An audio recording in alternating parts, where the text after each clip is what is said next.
Hey yo, what's good everybody? It's your boy Matthew Manley for MatthewManley.com. Back on the couch. It is Friday night and time for another weekly movie review. So this week I checked out a flick that I liked. I can't really say I liked the first one, but the first one was entertaining enough that I decided to check out the sequel and just really to see how far they would take certain things and how extreme it went. And it went extreme. I'm speaking of Piranha 3DD, which was the sequel to Piranha 3D. I did not see it in 3D, nor did I see the first one in 3D.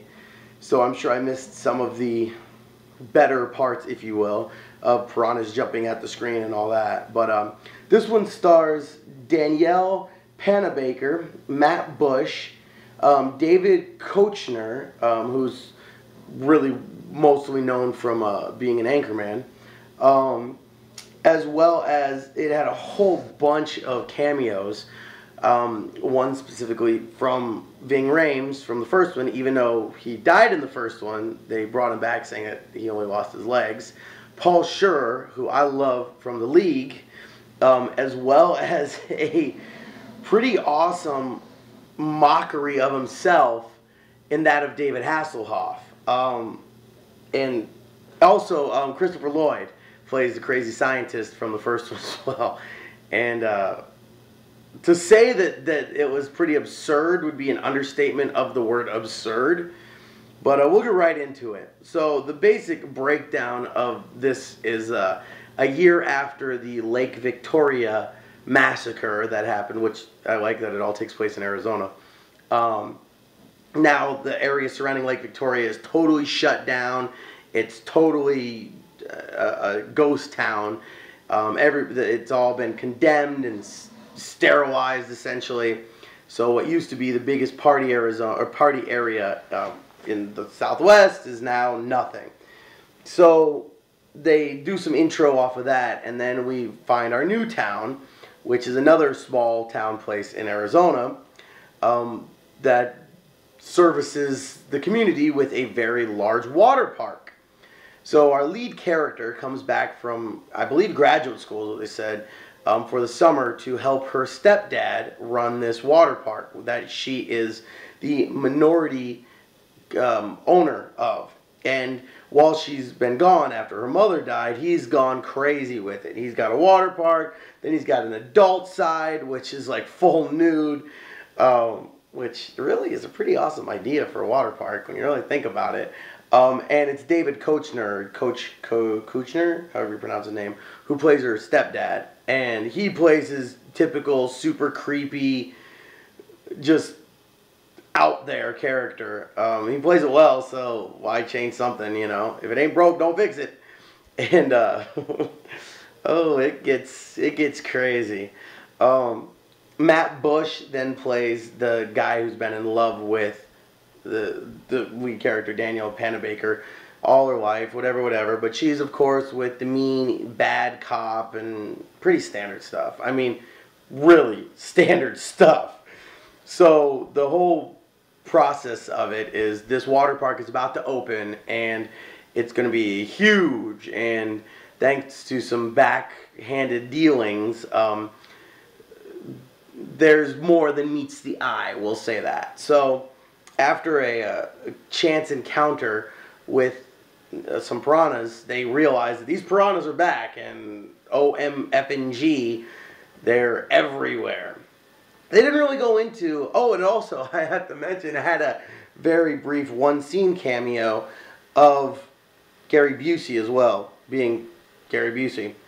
But they really don't go into, or maybe they did and I just wasn't paying attention, to why these piranhas have now made it to another area. I think they said it was underground lakes again that somehow connected the two lakes, or with oceans and rivers, or I don't know. Who cares, really, at the end of the day.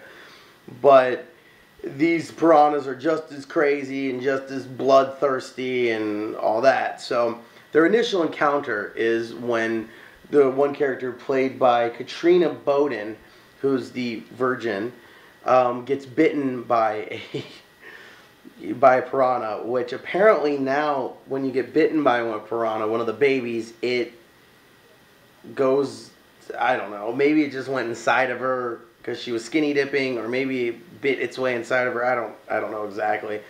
All I know is that it led to one of the most unforgettable scenes I've ever seen in a movie.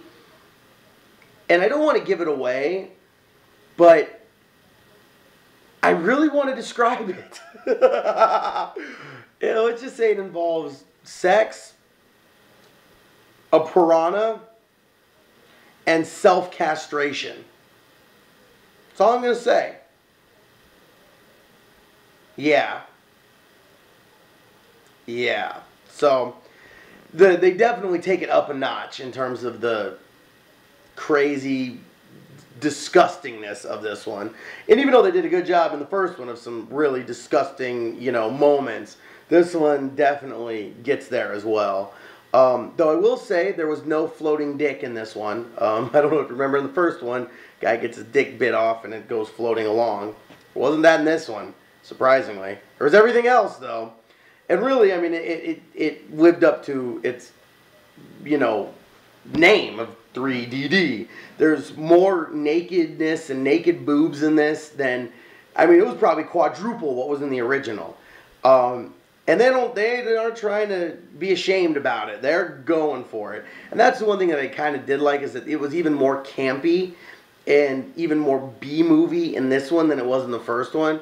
So I kind of like that it didn't try to take itself seriously, because I mean it was just B-movie, B movie.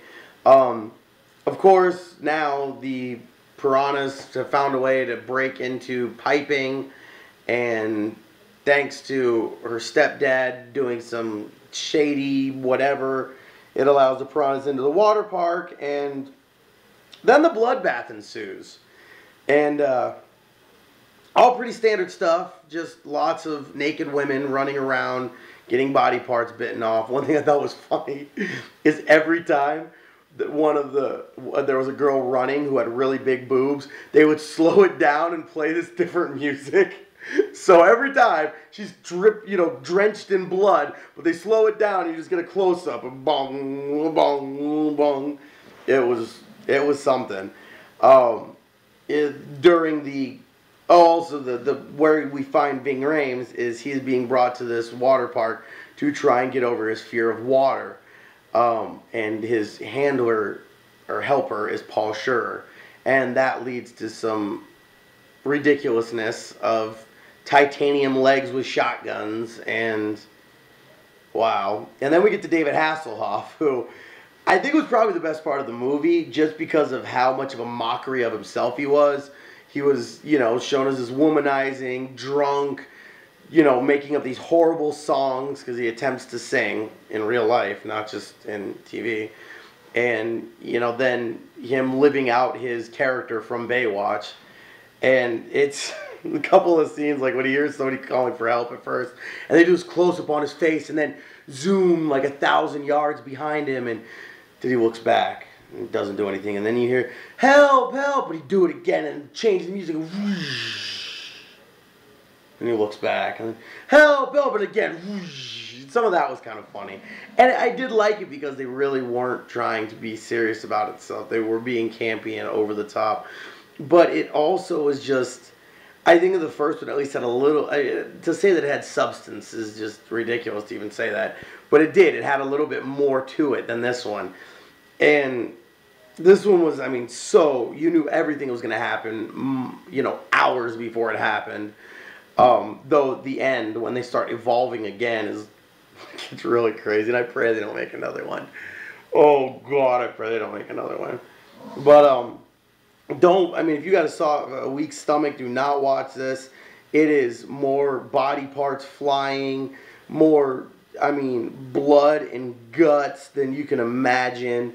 If you're going to watch this with your parents, don't, because there's lots of nudity. Tons. Like, this earns every single square inch of its R rating. But overall, how was it as a movie? Was it entertaining? Yes, I'll say that. Though not entertaining enough to where I was totally focused on it. I was still playing on my new phone and texting away through pretty much most of it. Was it well done? I can't say it was. Was it a good movie? I definitely can't say it was. Would I ever watch it again? I can say without a doubt no. So overall, I really think I got to go with 2.5 stars. And the 2.5 stars is simply just based on David Hasselhoff's campiness and corniness. Singing about the love hunter, which became the fish hunter. And the trident. Gotta love a trident. When all else fails, just throw a trident at something. Worked in Anchorman. So, I mean, overall, I'm giving it 2.5 stars. If you saw the first one, I guess sit through this one. It was a very quick, like, hour and 30 minutes, barely. So, I mean, it's not the worst hour and a half of your life. And if you did see the first one, you thought that the campiness and the over-the-top, you know, horror was funny and worth it, then check it out. But it really was just the first one to the nth degree, pushing the limits even more with nudity and, you know, that sex scene alone, oh my god. Some things you can't unsee, bro. Again, to quote my favorite, well, one of my favorite characters from the League, Rafi, some things you can't unsee, bro. So, and that scene is one of them. But anyway, there you go. That is my weekly movie review with yours truly on the couch in Las Vegas. Now it's time to roll out to the strip and get my party on. So, once again, Piranha 3DD, 2.5 stars. If you saw the first one and you got an hour and a half to kill, watch this one. But it wasn't as good of a movie. Just more over the top and more gratuitous and blood, guts, gore, all that. And lots of tatas. And lots of naked ass and Pinocha as well. So, be fair warned. But yeah, really, there was no story to it. So, don't go in expecting anything more than a piranha movie. So, there you go. End of the day, let me know what you guys think of it. Did you love it? Did you hate it? How do you think it matched up against the first one? Or are you taking my notice and not watching it? Regardless, let me know. Love the comments. So, as always, thank you guys for checking out my website and all of my videos. Of course, you can check me out more on MatthewMaley.com in the video blog tab. Or you can just check me out right on YouTube. Search for Matthew Maley Poker. Where you can like my videos, you can comment on my videos, and you can subscribe to the channel, as always. Of course, you can also check me out on Facebook. Search for Matthew Maley Poker. I'll be posting up all my videos on there. I just haven't gotten around to it. I do apologize. And, of course, as always, you can follow your boy on Twitter at Matthew Maley. So, keep checking back, and more videos will be coming. Pause. So, everybody have a great weekend, and party it up. But be safe. Don't drink and drive. No drugs and driving. Peace out, y'all.